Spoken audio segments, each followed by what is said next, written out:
So to be honest, I'm not sure why I'm making this video. I'm very late to the party on this one. I am, of course, talking about the documentary release. Fuck. Okay, then. Okay. What I was going to say is that I'm here to talk about the Brat Pack doc, the Brat Pack doc. I'm here to talk about the Brat Pack documentary that was released on Hulu, directed by a Brat Packer himself, Andrew McCarthy, who, most people would probably know from St. Elmo's Fire, Pretty in Pink, Weekend at Bernie's. And of course, if you don't know, the Brat Pack was this loosely affiliated group of young actors who were coming up in the 80s that were collaborating with each other on these big coming of age movies that, were typically directed by John Hughes, not all of them. And I feel silly explaining this because the Brat Pack is one of those cultural touchstones. Again, even though it's this loose group of individuals, people debate about who is really properly in the Brat Pack. We all have a sense of, what the Brat Pack meant to audiences and what it meant for pop culture in that moment, a time when, teenagers were becoming consumers and were getting their own, products marketed to them. And that includes film and television. Again, huge cultural touchstone. Many movies that are considered Brat Pack films are among, the most popular films from the 80s, films that are still dearly, dearly beloved. I think The Breakfast Club is on the Criterion Collection. A number of actors have kind of escaped the shadow of, a number of actors have escaped the shadow of the Brat Pack, but for many of them, at the core of it, we all remember them fondly, affectionately as, the core members of the Brat Pack. People like Emilio Estevez, Ali Sheedy, Molly Ringwald, Judd Nelson, basically the cast of The Breakfast Club. And then you have Andrew McCarthy. Let me say that I like Andrew McCarthy as an actor. I like him in all the films I've seen of his. He had, a very interesting appeal standing next to the other members of the Brat Pack. He was this kind of cute, bookish, really harmless but sincere kind of guy. If I could have picked any of the Brat Pack actors to play Peter Parker in the 80s, I probably would have picked Andrew McCarthy. And since the heyday of, the Brat Pack movies, Andrew McCarthy has gone on to find success in other areas. He has written a memoir, he's done some travel writing, and now he's a director. He directed this documentary, this retrospective on the Brat Pack entitled Brats. And it felt like a major retrospective of the Brat Pack was inevitable, especially in this nostalgia-fueled pop culture climate. Many people clamor for sequels, legacy sequels to these Brat Pack movies. So a documentary from a member of the Brat Pack, even if, he's not one of the people you associate with the Brat Pack the most, still, one of these guys making a documentary going deep inside the Brat Pack circle to answer the question of what was it like to be in the Brat Pack? What did the Brat Pack look like from the inside? And it just looked like a very fun, warm, affectionate, friendly retrospective that would have felt like a very nice, reunion of friends looking back on this great moment in time they had all together. It looked like it was going to be just a swell time. So while I was, curious about checking out this documentary, because I'm a fan of these actors and of the movies they starred in, when the documentary comes out, the word of mouth is so bad that it really puts me off from it. Because it's not just that people said the documentary was bad, which I didn't know what to expect from Andrew McCarthy, who, to my knowledge, was, you know, not a career director. I don't know what else he's directed, but it was bad in the most, in the opposite way that one would expect this to be bad. Because when you hear that Andrew McCarthy is going to go and hang out with his old co-stars to reminisce about being in the Brat Pack, you know, you expect this cringy, like, peaked in a high school festival. People are going to talk about how great they were, how good they looked, all the money they made, all the people they slept with. They're going to talk about how great the Brat Pack movies are, how they are still so important, how no one's ever been able to capture the magic of Some Kind of Wonderful. You know, people are like, that's what I would expect if the documentary, you know, were to be bad. That's how I would expect it to be bad. But that's not what I'm hearing about the documentary. Frankly, I couldn't really believe the kind of backlash it was getting from certain people. The only discussion that I heard about it made it sound like it was the most resentful, kind of neurotically bitter possible expression about the Brat Pack that Andrew McCarthy could have made. I just remember seeing that cover and thinking, oh. So let me explain. Let me give some backstory. You know, the Brat Pack was a term that was coined by one journalist. What's his name? David Blum. So David Blum writes an article about Emilio Estevez, but ends up also writing about Judd Nelson and Rob Lowe, you know, and turns this one interview into kind of a piece about, you know, this group of young actors who were, you know, rising to stardom in the mid 80s. And he ended up coining the term Brat Pack to describe this collection of actors. So yeah, this article comes up with the term Brat Pack, and the rest is history. But it's clear that Andrew McCarthy was deeply affected by this, and dare I say, traumatized.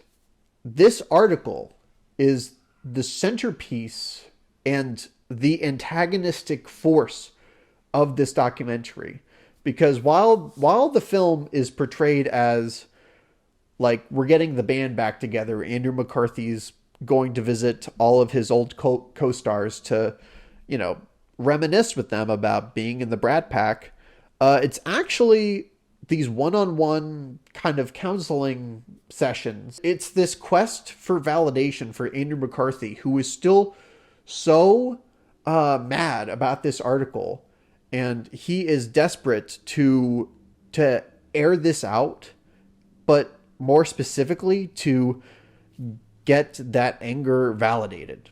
So I did finally watch it. I succumbed, you know, my casual interest became sick curiosity. I watched it on Hulu, and wow. No, people are not exaggerating. Like, oh my God. You picture, you know, what this documentary should be. It should just be Andrew McCarthy hanging out with Emilio Estevez and Rob Lowe and reminiscing, you know, talking about, you know, crazy behind the scenes stories of St. Elmo's fire or whatever. Like, there's clearly an idea of what this type of retrospective should look like if it's going to have mass commercial appeal. But Andrew McCarthy, and I don't know if, you know, this is how he pitched it to Hulu, how it took this shape, but it starts out as a vendetta. He is going to find people that he has not talked to in 30 years, a point that he makes very clear that he has not talked to these people because they're not friends, because there was no Brat Pack, because the Brat Pack never existed. It was just the creation of this one terrible writer who ruined Andrew McCarthy's career and maybe his life. From then on, my career and the career of everyone who was involved was branded to the Brat Pack. Andrew McCarthy frames this as he's calling up these people, and we're watching him try to secure these interviews in real time, which takes the underlying embarrassment of this whole scenario. Like, Andrew McCarthy's begging his old friends to talk to him again. and puts it really right out there in the open. So you can kind of applaud McCarthy's vulnerability here. Like, he lets it all, he airs all the dirty laundry. He lets us see everything. But it's hard to applaud him for that when it almost feels like he's using that raw vulnerability for manipulation. He is clearly trying to win over the audience's sympathies, and he's clearly trying to work out a narrative with these co-stars, some of whom, are super polite and cordial and just give this gentle pushback. I don't even want to call it pushback. Just, Ali Sheedy is really trying to remind him of, yes, this article came out, it immediately branded them. But, was that such a bad thing? I mean, is being in the Brat Pack such an awful thing? And then he goes to Demi Moore, and they have a really interesting exchange, because Demi Moore levels with him a little more. She's very sweet to him, and it was great to see her in this, especially after she's had a huge success this year in The Substance. So while, and obviously she had a great career for a long time after the Brat Pack, but it was so interesting, like, having The Substance in the back of my mind while Andrew McCarthy's kind of begging her to say, like, didn't this ruin our careers? Oh, and I think I forgot to mention, what was the most awkward interview for me on the surface, and that's with Emilio Estevez. So Emilio is at the center of this article, and he was like one of the first members of the Brat Pack, which I'm going to keep using the term Brat Pack. I'm sorry, Andrew McCarthy. But Emilio tried to come out and say that, the Brat Pack was just the creation of this rogue New York Magazine writer, David Bloom. The Brat Pack, that was kind of it was kind of fabricated in this writer's head. I was never really sure what the Brat Pack was, to be honest. I mean, the phrase was coined by a clever writer when he went out to dinner with, I think, Judd Nelson and Rob Lowe and Emilio Estevez, I think. Right. And then sort of everybody that was in those movies became a Brat Pack member. So. Right. Yes, one person did come up with the term Brat Pack, so in a sense it's a creation. But the reason it stuck was because there was really something to this scene that was happening. There was this group of actors, many of whom worked together, who were capturing the zeitgeist. And, there should have been a label for that, a term for that. It was something notable. In Andrew McCarthy's defense, and everybody's defense, this is, a really snobby article. It was written in the very dismissive, biting tone that a lot of these celebrity exposés were being written in. Nowadays we have this simp culture where every, celebrity piece is like trying to, build up these celebrities into being deities or role models.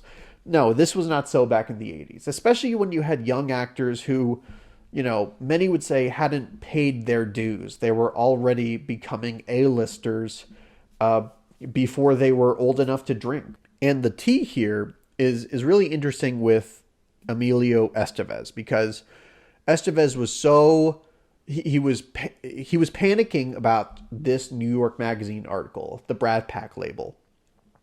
And he decided that he wouldn't work with any of his fellow Brat Pack actors again, which really sucked for Andrew McCarthy, because they were going to do a movie together, and Emilio backed out of it and the project fell apart, even though the script was supposed to be really great.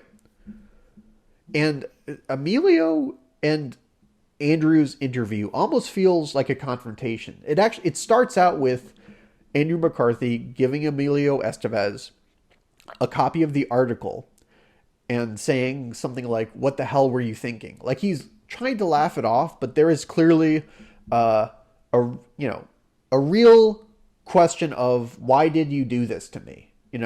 Emilio, you embarrassed yourself and you embarrassed me in this article, and now we don't get to work with Martin Scorsese. That's basically something they say. And that's part of the sad thing about this documentary, is that, like, nobody was feeling sorry for these actors.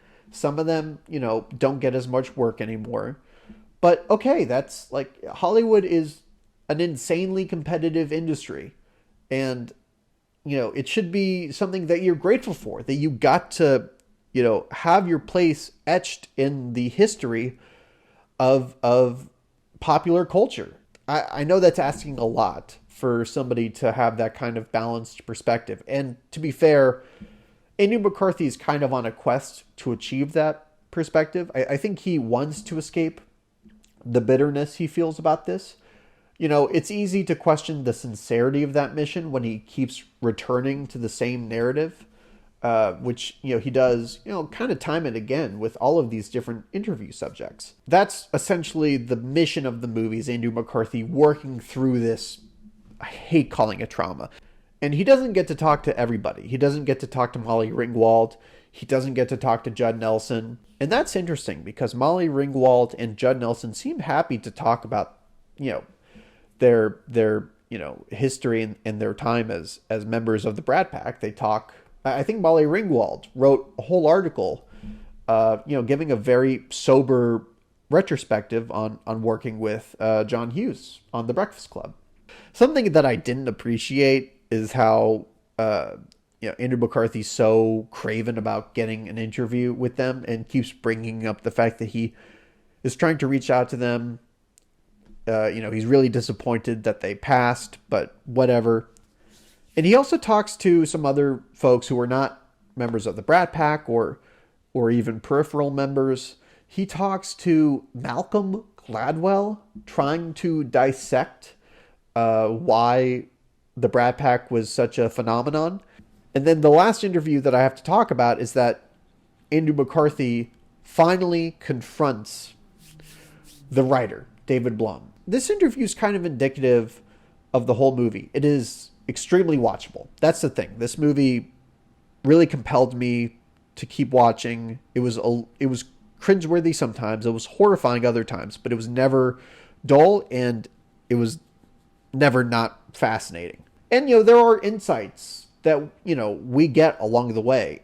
Andrew McCarthy, for all I'm criticizing him for, allows other perspectives to be aired. And David Bloom gets a moment to talk about how, the backlash from this article also affected him. And he's been disappointed about how it affected his career. Apparently, a lot of establishment respected, movie critics and journalists were giving him shit for this article publicly, which, couldn't have been any easier for him than dealing with the backlash was easier for the Brat Pack members.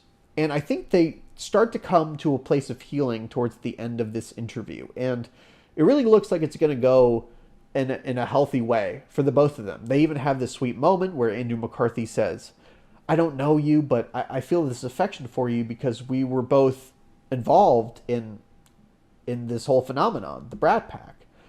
And David Blum reciprocates that. And they hug it out. David Blum says that he wants to see how the interview turns out. Sounds very sincere about it. And I'm like, God damn, through all of this, I guess, baptism through fire, Andrew McCarthy has grown as a person on camera. And he's dealt with this. He's embraced it. His character arc is coming to, its conclusion. And then at the end of all that, when he's hugging it out with David Blum, then he hits him with this question. Couldn't you have been nicer, though? Come on, David. Couldn't you have been nicer in this article from 40 years ago? David, when you were a 29-year-old man trying to make a name for yourself in entertainment journalism, couldn't you have been nicer? That's when this becomes not a documentary about the Brat Pack. It's not about the Brat Pack. And this is actually the moment where it clicked for me, and I realized that this movie actually had tremendous value to offer. Not because of anything related to the Brat Pack, but because of how it relates to the concept of nostalgia. Because, as I said before, we are in a nostalgia-dominated culture. All of our favorite shows, movies, books are being remade. All of our shows are, there's an epidemic of rewatch podcasts. Seemingly, we have less and less interest in the future, and we just want to reminisce about the past. And while I was always going to give this, documentary a chance, I was scared that, this would fall in line with the nostalgia industry. And I was just not as interested in that. So Andrew McCarthy's given me a completely different product here. He's given me something that contradicts all of that. He's created like this anti-nostalgia retrospective. He's looking back at this moment that we're all reminiscing about. This point in time that we all look back on fondly. And he's repudiating it. He's rebuking it. Or at least he's rebuking the idea that it should define him. That it should have defined him then, and that it should cast such a long shadow on himself.